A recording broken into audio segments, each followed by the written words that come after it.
Hello everyone, and welcome to the very belated 14th devlog of the game Medieval RPG Sandbox. I hope everyone's doing well. Thank you for sticking around for this one, and without further ado, let's get into the history buff. If you're watching this for the first time, after every devlog, you can submit a cool fact or quote from the medieval ages. Whichever one has the most votes will be added to the game as some cool historical content, in the form of some readable passages, either in-game or in the loading screen. This one comes from Carbon Games, and they say the following. From about the 1330s onwards, people began wearing shoes with ridiculously long toes. The longer they could be, the better. They were called Krakow shoes, named after where they had originated from, Krakow, in Poland.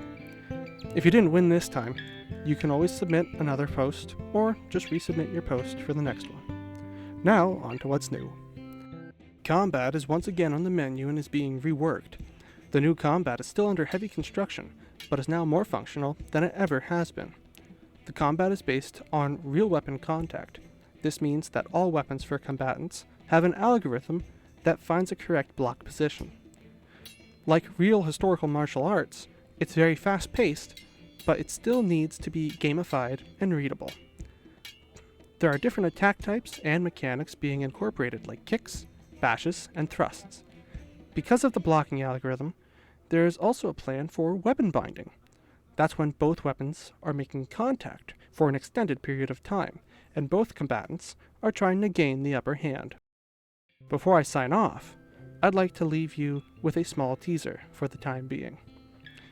I've been doing a lot of research on mass fluid simulation, but we will have to leave that topic for another video sometime off in the future. So as always, big thanks to those who have been following the game.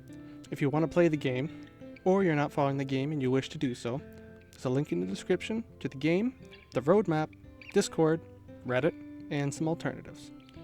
If you play the game, I wouldn't mind to hear some feedback. Don't forget your history buff post if you have one. That's all for now, and we'll talk again when the next devlog rolls around.